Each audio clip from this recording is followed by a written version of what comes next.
we're back. None of us got arrested, so that's great. That always helps. Yeah. So this is the before and after of Underwater, starring Kristen Stewart.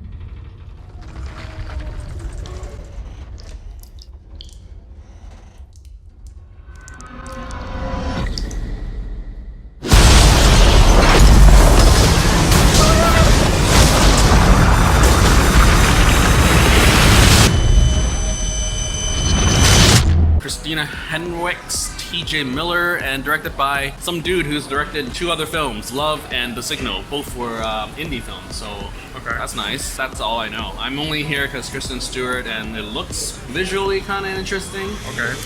Well, you know more about it. I know virtually nothing. I literally just forced. This is like white people at the bottom of the ocean. Yes, so okay. They're all gonna die. Well, maybe. I don't know. Maybe Donnie Yen will come and beat them up. Yeah, it's Fat Dragon. Arr.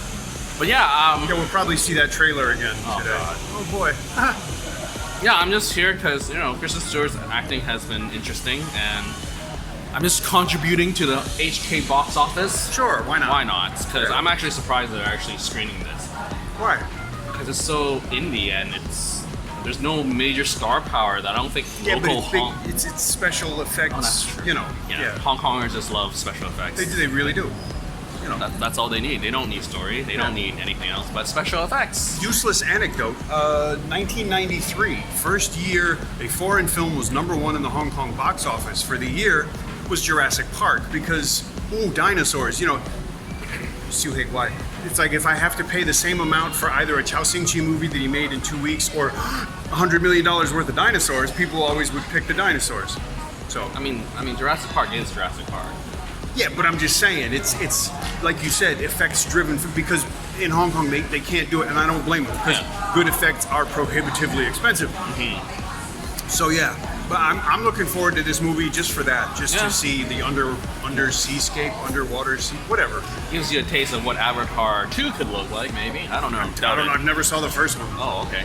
Never mind then. Dances with Smurfs, whatever. Yeah. All right, so I don't expect anything. I read some reviews. It's a good stellar cast, but that's it. I do wonder if this got delayed because T.J. Miller in real life got into some drama. Who knows? And scandals. Well, who knows? Yeah. So, yeah, that's it. This is before, and this is after. Yes. We're done. Yeah. So I would say general overview, a movie who tried to do hard science but failed if you look into Not even hard science. They failed at basic science. Yeah. Like you're saying, like the components are there. Yes. The acting, I have no problem with the acting. Yeah. Set design is wonderful. The effects are nice. But the execution of the story is just like goofy. Because I feel like they were trying to go for a disaster film, but also a monster film. Yeah. This film jumps the squid. Yeah. Which is... But I give props to Kristen Stewart. I think like her doing this is sort of like, again, reinforcing the fact that she just does whatever she wants. Yeah. And it just stretches her leg for a different type of thing. And I think if you're a fan of her, I think this is another good addition to her career. I mean, have you seen High Life with Robert Pattinson? Oh. So, yeah, seriously, I swear the 2 of them just picked whatever film they want to do, and it's like usually fun, like very different from anyone their age. Right. So it's always nice to see like whatever film they're going to be in, it'll be interesting somehow. Yeah. I mean, even Robert Pattinson's the next Batman. She was good in the film. Yeah. The other thing, and I was saying this to Sam, I'll point this out, as a man in my mid-50s, the 2 women in this film spend a disturbing amount of time in their underwear. There's really no reason for that. Because it doesn't fit in the suits. Yeah, sure, it doesn't fit in the suits, whatever. Then how come the dudes weren't in their underwear? Oh, that's different. And it just, it felt, I don't want to say exploitative, but it just felt unnecessary. I mean, I couldn't look away, but that's not my point. It just felt like wrong. I felt guilty. There's no reason for it. The movie was just, like, if you watch this movie, there's a couple of times I just started rolling my eyes and things don't make, I mean, I'm not really that much of a a-hole for detail, although people think I am. Maybe I am. But it's like there has to be some level of plausibility in a movie. You have to get some of the basic things right. There has to be some kind of vague reasoning for stuff. Like, there's no noise underwater because it's water. And yeah, just Yeah, so I was sort of disappointed because like the fact that the movie starts really strong, like that explosion in the beginning in the bulkhead, like that scene where the ears are ringing and there's no noise, and I was like, oh my god, like are they gonna do this for the whole film? Like are they gonna actually have that science part figured out that there is no sound underwater? And nope. Or just like subtle things, like I like how she picked up bandages. She's like, well, let's get going. And then the next shot, she's barefoot, but she got bandaged. She just picked up the bandages. Then the next shot, you see them on her feet. They didn't let me wrap my feet in bandages. Like no need to tell me that you did that. Right. But my biggest issue is that, like being the monster disaster film, and then also have the opening sequence mention like, oh, we don't know what deep sea diving does to the human mind.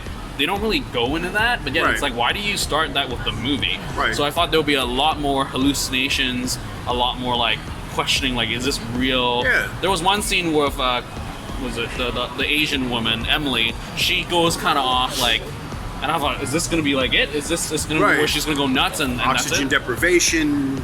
Yeah, that was very inconsistent. I mean, like, we got Smith who's unconscious, breathing regularly, but yet his entire oxygen supply was fine. Whereas the other two women running, I guess, used more oxygen. I don't know. So, and then at the very end, something happens, and I sort of wish that they did the hallucinations so that this thing that happens is much more like, oh my god, like you start questioning it, like, is this real? Is this entire segment real? Or what have you. But because it's never established there are hallucinations in this entire film, you obviously know that it's real.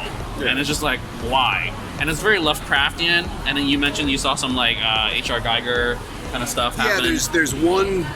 It's like a thing in the background at one point behind the captain that reminded me of kind of H.R. Geiger, and therefore this whole movie was, to me, it was kind of like a remake of 1986's Aliens to a almost disturbing degree. I mean, like the recycling of the Bill Paxton character. Yeah, but I feel like those are just tropes for this type of film anyways. Well, so, yeah, but I don't the idea know. behind tropes is you kind of make it a little different. I mean, Yeah, that's true. I'm just going to ruin this now. How come the brother dies first? Yeah, always. Always, right? That's why. I expected him to die in the rubble. I was Something. like, I don't know. But speaking of deaths, I did enjoy the deaths. Like, they had pretty good deaths, like that decompression glass blow up thing, or you know, someone gets like scooted out of their suit from the armhole, or just That imploding. sounds uncomfortable. Oh, yeah. So yeah, I think overall, like, there's something here, and this movie, like, if it was given, you know, yeah, I think cinematography-wise, it was shot fine. So I think it's a director, and, you know, the cast did well. So I think the director is fine. I think it's just the story beats of just actually the details in the screenplay of just what actually happens. Yeah. Like, I'd love to watch a making of about this, because it's interesting to me when you look at how they actually shoot underwater stuff. Sometimes it is underwater, sometimes it's completely not underwater. So I think it's I not would the enjoy not watching underwater. that. I mean, I don't remember. I think there was an article saying there was more practical stuff in this. Okay. And yeah, one thing I did appreciate though was actually no, I'm mixed bag. The first sequence was great, shot great, and like the explosion and everything. Yeah. But at the same time, I was like, is this gonna be a vision, a dream? Right. And then when it wasn't, I was like, oh. Okay, so now, so the opening action sequence, like you said, the way that there's this voiceover, this monologue where you want to think, oh, this is just a dream and she'll wake up, and it's not. So now that you ruin that for them, so that's okay. Spoilers. But it's okay. Could be worse. We could have spoiled the end. Yeah. But the movie does that. Yeah, by itself. So yeah, I mean, overall, it's a good. I don't know. It's like there's good moments, but then the good moments are sort of like brushed under the carpet because of the bad stuff that happens, and you're just like, Like, I did feel a little bit claustrophobic when they were like crawling in the rubble. I'm just like, this is not fun. Can we? And it's not scary. Something's gonna bad happen. So yeah, that was another thing. It's like I sort of wish that it goes away from horror and it just became straight up survival of just like the elements, and I would have been fine. But no, they had to bring back something. Yeah, or a horror thing about being on a deep sea station with these creatures trying to get you, one or the other. But yeah, putting them both together, it's Yeah. So that's it. Yeah, for Christina Henwick, like the Emily girl, I mean, she's from Iron Fist, so it's kind of nice to see her outside of TV shows. So, so props for her on stepping onto the big screen. Right. So yeah, but beyond that, Kristen Stewart, yeah, like you're saying, the cast did well. I think all had chemistry and nothing was really awkward, and no one had really. I think one other thing that I liked was that there was no really dumb moments. Yeah. Like, oh, don't do that. That's stupid. Like, oh, let's split up right now or something. Like, so there was none of that. So that's kind of nice. Usually, although a couple of times, like, oh my God, something terrible is about to happen. Well, then keep moving. Yeah. Well, don't just stand there. Don't stand there for the big 2-shot with the the background. Let's look at it. Yeah. It's coming at us. Let's look at it. Or like with the best one, it's Prometheus. When things are falling at you, you just keep running straight away from it. Yeah. And then it's like, no, you run sideways. Or that type of stuff. But anyway, so yeah, that's that. Yeah. Would you recommend this? If you're a fan of science fiction, and this is a lot of fiction, if you like these kinds of movies and you don't want to think about the plausibility, then yeah, I mean, it's, like I said, it looks nice. And I can't fault the acting or the set design. It's just the story itself is kind of, Yeah, I think it's something you can turn on Netflix and you watch and not really think about. Yeah. So anyways, that's it. So keep liking, keep watching, and subscribe and share, because sharing is caring. And that's the before and after of Underwater. Out.